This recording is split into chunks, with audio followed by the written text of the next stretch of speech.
अस्सलाम वालेकुम dear students. तो आज की इस वीडियो के अंदर हम इम्यूनो डिफिशिएंसी वायरस का जिक्र करने वाले हैं जिसको HIV कहा जाता है। HIV से मुराद ह्यूमन इम्यूनो डिफिशिएंसी वायरस है। अब इसके नाम के अंदर जो है इम्यूनो लफ्ज़ आ रहा है। इम्यूनो से मुराद जो है ये हमारे इम्यून सिस्टम को जो है वो असरअंदाज करेगा। और इम्यून सिस्टम को किस तरह से असरअंदाज करेगा आपके लफ्ज़ के सामने डिफिशिएंसी भी देख रहे हैं। यानी कि इम्यूनो सिस्टम को जो है हमारे इम्यून सिस्टम को जो है ये उसे डिफिशिएंट कर देगा, यानी कि उसे कारगर बनाए नहीं रखेगा। तो आइए इस वायरस के बारे में हम मज़ीद तफसील से जिक्र करते हैं। तो सबसे पहले लिखा हुआ है जो बीमारी है जिसका नाम है AIDS, acquired immune deficiency syndrome. यानी कि वो बीमारी जो कि इम्यून सिस्टम को जो है डिफिशिएंट करती है, इम्यून सिस्टम को ख़राब कर रही है। Caused by a virus called HIV। वो एक वायरस की वजह से होती है जिसे HIV कहा जाता है। It was first reported in 1981 in California. AIDS जो है ये पहली बार ज़ाहिर हुई थी 1981 में, और ये ज़ाहिर हुई थी कैलिफोर्निया USA के अंदर। एड स्प्रेड मोर इन पोर डेवलप्ड कंट्रीज़। जो एड्स के फैलाव का ताल्लुक है वो उन कंट्रीज़ में ज़्यादा है जहाँ पर डेवलपमेंट ज़्यादा नहीं, यानी कि जो गरीब मुल्क हैं वहाँ पर एड्स ज़्यादा फैलती है। According to UNAIDS, in 2019, about 35 million people around the world caught by AIDS, in which 5% are children aged under 15 years. तो एक हमारे पास इदारा है जिसका नाम है United Nations programme on ads.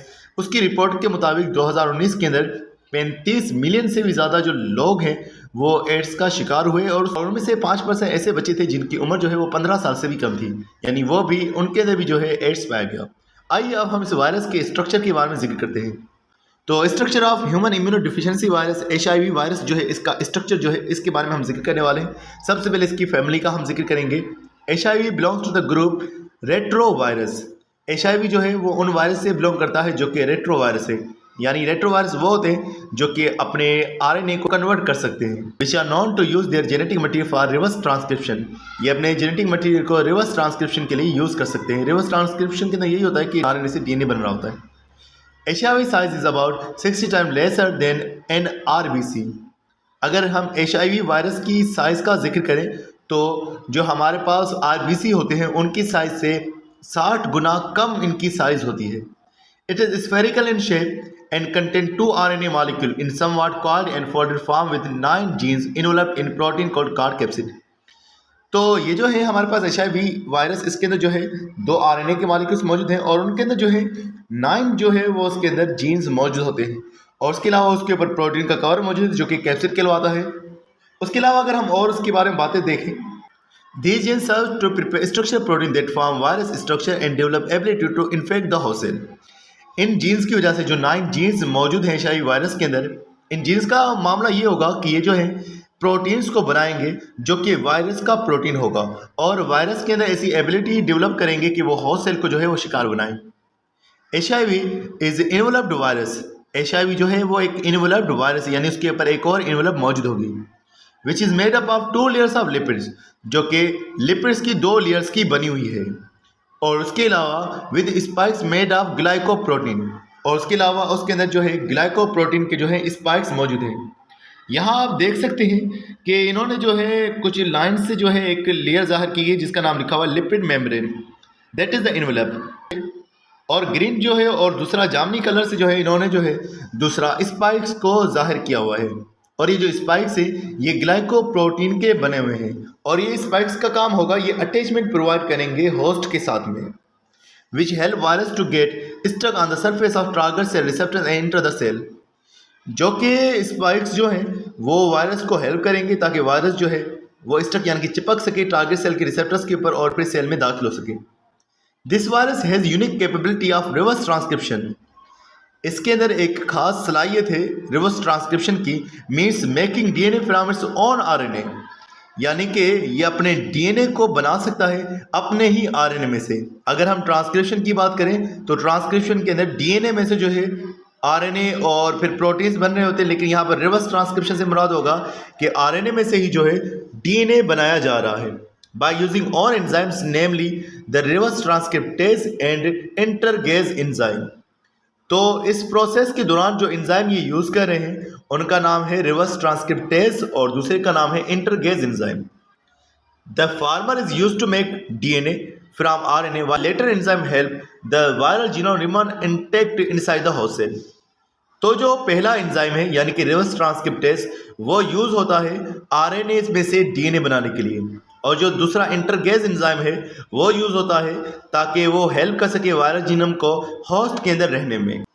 तो अब हम जो है एचआईवी वायरस की लाइफ साइकिल को डिस्कस करते हैं कि जो एचआईवी वायरस है वो अपनी लाइफ को किस स्टेप्स में, किस सीरीज में, किस तरीके से जो है अपनी लाइफ को कंप्लीट कर रहा है।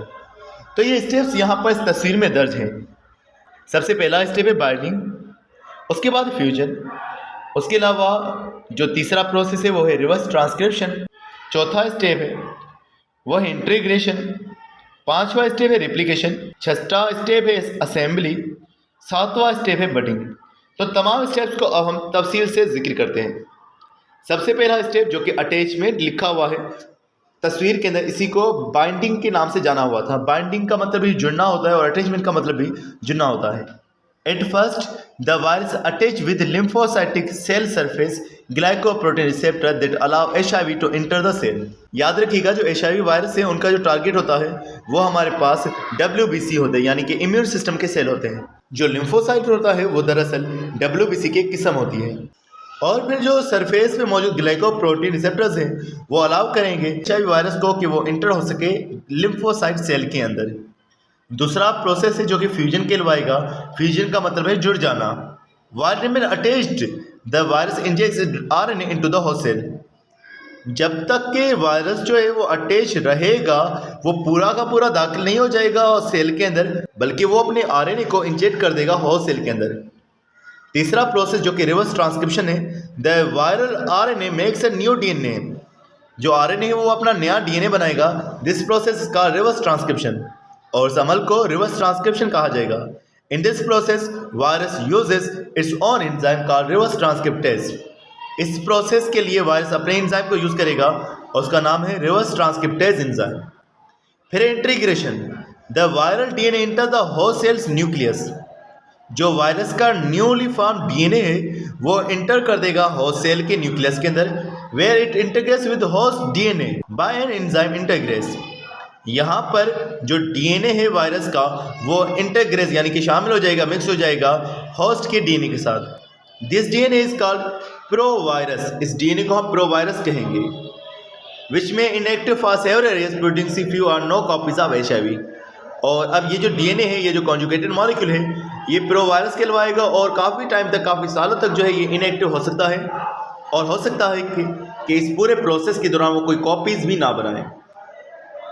फिर उसके बाद हमारे पास प्रोसेस होने वाला जिसका नाम है ट्रांसक्रिप्शन। याद रखिएगा जो ट्रांसक्रिप्शन प्रोसेस है ये एचआईवी वायरस के एक्टिव होने के बाद होगा। Now integrated host DNA develop messenger RNA for the process of protein synthesis to make viral protein. तो अब जो है डीएनए जो है वो मैसेंजर आरएनए को बनाएगा और फिर इस तरह से जो है प्रोटीन की सिंथेसिस होगी, जो कि ऐसा प्रोटीन बनाया जाएगा जो वायरस का प्रोटीन होगा। And also by using host cell enzyme called RNA polymerase, it creates the copies of HIV genomic material as messenger RNA which is used to direct the making of long chains of HIV protein।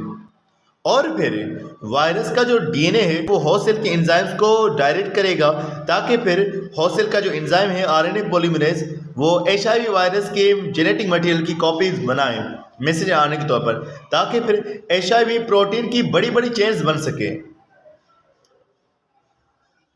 उसके बाद है assembly. Assembly का मतलब होता है जुड़ जाना। When proteins are formed, जब प्रोटीन बन जाएंगे, HIV use is another enzyme called protease। HIV एक और एंजाइम को यूज करेगा जिसका नाम प्रोटीएज होगा, to cut down DNA protein into small fragments, ताकि वो प्रोटीन को छोटे से टुकड़ों में कट कर दें। That later join together with the HIV genome and develop new progeny। वो जो प्रोटीन के टुकड़े होंगे वो HIV के जीनोम के साथ जुड़ जाएंगे, HIV के जेनेटिक मटेरियल के साथ जुड़ जाएंगे प्रोटीन के मॉलिक्यूल, और इस तरह से न्यू प्रोजेनी डेवलप हो जाएगी। जब न्यू प्रोजेनी डेवलप हो जाएगी फिर नया प्रोसेस शुरू होगा जिसको हम बडिंग कहेंगे। New progeny of virus when matures, जब न्यू प्रोजेनी वायरस की मैच्योर हो जाएगी, it connects with the host cell membrane, वो बाहर चली जाएगी होस्ट सेल की मेम्ब्रेन के पास, and forms a small projection as bud from infected cell, फिर एक टुकड़ा बना देगी सेल मेम्ब्रेन में से जो कि बड की तरह से हमें नजर आएगा। The bud acquires some of the glycoprotein part of the cell membrane for its own covering. इस बड के अंदर सेल मेम्ब्रेन का ही ग्लाइकोप्रोटीन का पार्ट शामिल हो जाएगा. They release out of the cell and move to infect other host cells. और फिर ये वायरस निकल करके बाकी के सेल्स को टारगेट बनाना शुरू कर देंगे. यहाँ इस तस्वीर में आप देखें, पहले जो है वो बाइंडिंग हुई यानी अटैचमेंट हुई, फिर इसके बाद फ्यूजन यानी कि जो वायरस का डीएनए है वो दाखिल हो गया, उसके बाद रिवर्स ट्रांसक्रिप्शन यानी कि डीएनए बनाया गया, उसके बाद इंटीग्रेशन यानी कि वो हिस्सा बन गया सेल के अंदर मौजूद न्यूक्लियस के अंदर मौजूद जो डीएनए था उसके साथ ही जो है वायरस का डीएनए शामिल हो गया. फिर उसके बाद रेप्लिकेशन हो गई, वायरस जो है अपनी कॉपीज बनाता गया और उसके बाद जो है असेंबली हो गई. असेंबली का मतलब ये हुआ कि तमाम पार्ट शामिल हो गए उस प्रोटीन के साथ. और यहाँ पर आप ये भी देख रहे हैं कि ये पार्ट जो बना है नया सा पार्ट ये बड की तौर पर बना हुआ है उसी सेल मेम्ब्रेन में से. और फिर ये बडिंग जो है ये बड रिलीज होकर के अलग होकर के होस्ट के मुख्तलिफ सेल्स को दोबारा टारगेट बनाना शुरू कर देंगे. तो स्टूडेंट्स आज की बस इतना था. मज़ीद वीडियोस के लिए चैनल को सब्सक्राइब करना मत भूलिएगा. मिलते हैं नेक्स्ट वीडियो में, तब तक अपना बहुत सारा ख्याल रखिएगा. अस्सलाम वालेकुम.